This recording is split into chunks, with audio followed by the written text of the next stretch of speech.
Johnson's Antidote by Banjo Paterson, Andrew Barton. Down along the Snakebite River where the overlanders camp, where the serpents are in millions, all of the most deadly stamp, where the station cook in terror, nearly every time he bakes, mixes up among the doughboys half a dozen poison snakes, where the wily free-selector walks in armour-plated pants, and defies the stings of scorpions, and the bites of bulldog ants, where the adder and the viper tear each other by the throat. There it was that William Johnson sought his snakebite antidote. Johnson was a free-selector, and his brain went rather queer, for the constant sight of serpents filled him with a deadly fear. So he tramped his free selection, morning, afternoon, and night, seeking for some great specific that would cure the serpent's bite, till King Billy, of the Mooki, chieftain of the flour-bag head, told him, "S'posen snakebite feller mostly drop down dead.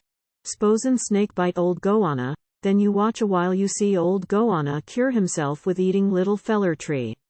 "That's the cure," said William Johnson, "point me out this plant sublime." But King Billy, feeling lazy, said he'd go another time.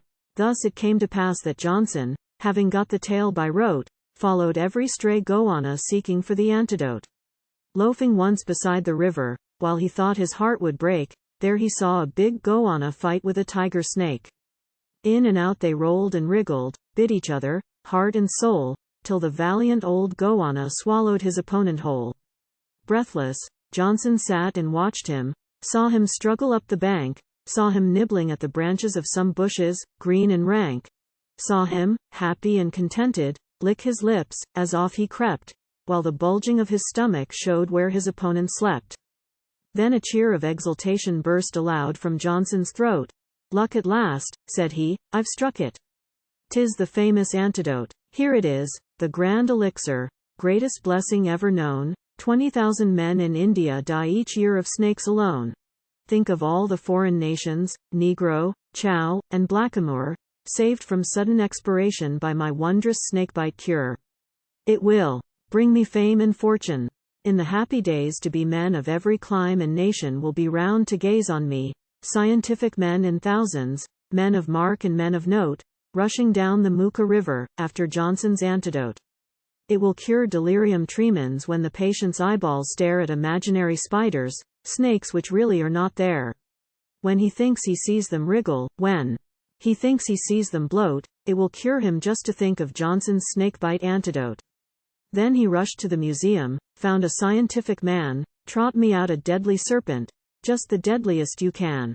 I intend to let him bite me, all the risk I will endure just to prove the sterling value of my wondrous snakebite cure.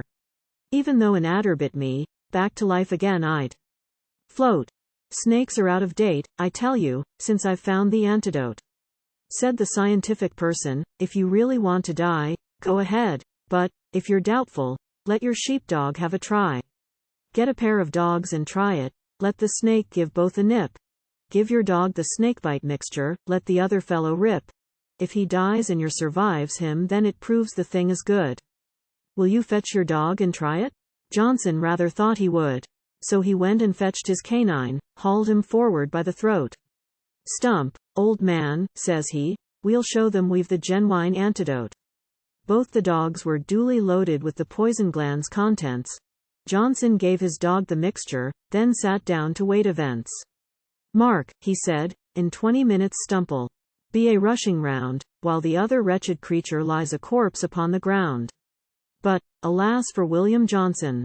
Ere they's watched a half-hour's spell, Stumpy was as dead as mutton, t'other dog was live and well.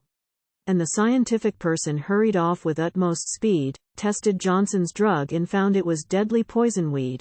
Half a tumbler killed an emu, half a spoonful killed a goat. All the snakes on earth were harmless to that awful antidote.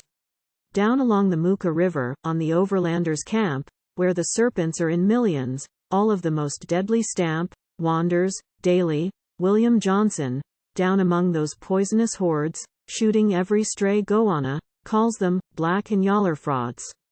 And King Billy, of the Mooki, cadging for the cast-off coat, somehow seems to dodge the subject of the snakebite antidote.